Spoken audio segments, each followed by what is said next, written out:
Hoje eu falarei sobre luto na perspectiva dos cuidados paliativos. Eu sou a Janaína Nascimento, terapeuta ocupacional e faço parte do projeto Conhecimentos, Habilidades e Atitudes em Cuidados Paliativos, que é uma proposta do nosso chá paliativista. O objetivo desta aula é discutir o luto na perspectiva dos cuidados paliativos.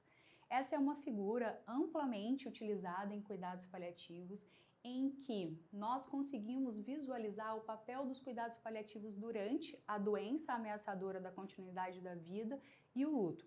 No entanto, algo que eu gostaria de chamar a atenção é que o luto está relacionado somente após a morte do paciente.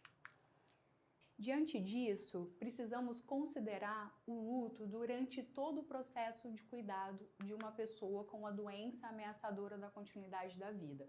O luto acompanhará o paciente e a família desde o momento do diagnóstico ou até antes, mediante a percepção do declínio funcional. O nosso foco será na prevenção e atenuação do sofrimento físico, psicossocial e espiritual. E quais são as repercussões no cotidiano de pacientes em cuidados paliativos? Essas pessoas podem vivenciar o declínio funcional, que pode ser permanente ou provisório, dificuldade em ter uma rotina satisfatória, muitas vezes esses pacientes terão uma rotina focada em questões clínicas, exacerbação dos sintomas durante a realização das atividades, como fadiga, dispneia, dentre outros sintomas, internações prolongadas e ou recorrentes. Além disso, muitos desses pacientes vivenciarão o distanciamento social e uma dificuldade em desempenhar os seus papéis ocupacionais. Então, o que é o luto na perspectiva dos cuidados paliativos? O luto é uma reação natural, dinâmica e não linear à perda de algo ou alguém com o qual se possui vínculos afetivos.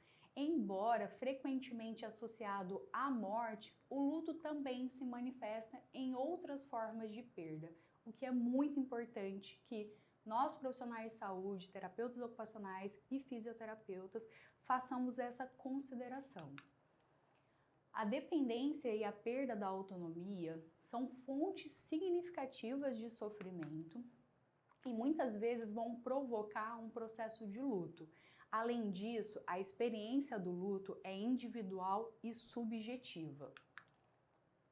Falando sobre o declínio funcional, que pode ser permanente ou provisório, eu trouxe algumas falas para retratar esse processo. Quando a gente se conheceu, eu disse que eu tinha medo da morte, mas eu sempre disse que preferia morrer do que ficar dependendo dos outros. Quando alguém precisa te trocar porque você não consegue, para mim era o fundo do poço. Uma fala bastante significativa sobre esse processo do declínio funcional durante o processo de internação. Uma outra fala traz sobre as repercussões dos fatores ambientais em relação à funcionalidade. Se eu morasse numa casa maior, com portas mais largas, eu conseguiria ir até o banheiro e tomar o meu banho sem tanta dificuldade. Quando vou ao médico, ele diz para usar cadeira de rodas ou andador, mas ninguém sabe como é o lugar onde eu vivo. Eu sei que poderia fazer mais coisas, mas agora estou aqui na cama, não porque eu não posso, mas porque minha casa não deixa. E esse aspecto é fundamental que consideremos ao longo do nosso processo de avaliação. Os fatores ambientais vão impactar positivamente ou negativamente na capacidade dessas pessoas realizarem as suas atividades. Uma outra fala que retrata sobre o processo do luto foi de uma paciente internada em uma enfermaria de pneumologia que disse: luto, assim, para mim não estou falando nem em morte, vou ficar acamada, vou precisar depender dos outros, isso que me faz mal. Muitas dessas falas retratam o processo do luto diante das perdas funcionais que podem acontecer durante a trajetória de uma doença que ameaça a continuidade da vida. Diante da importância do luto, podemos visualizar na Política Nacional de Cuidados Paliativos, no âmbito do Sistema Único de Saúde, que o luto foi considerado dentro dos seus princípios.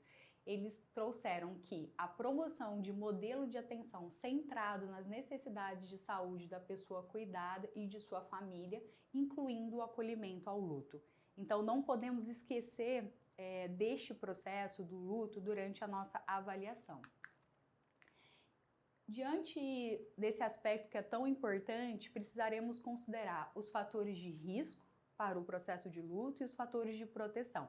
Dentre os fatores de risco, destacam-se apoio social inadequado, vulnerabilidade pessoal do enlutado, presença de transtorno psiquiátrico, sintomas não manejados, e não somente sintomas físicos, mas sintomas emocionais, sociais e espirituais, não expressão de sentimentos. Muitos pacientes terão dificuldade em falar sobre o que eles estão sentindo, e profissionais que terão dificuldades em acolher o que esses pacientes precisam relatar, insegurança quanto aos cuidados de saúde oferecidos, baixo status socioeconômico. Em relação aos fatores de proteção, nós temos uma boa rede de suporte, a facilitação na expressão de sentimentos, e nós profissionais de saúde temos uma responsabilidade em relação a essa questão, a possibilidade de readaptação às perdas funcionais e ajuda prática nos cuidados.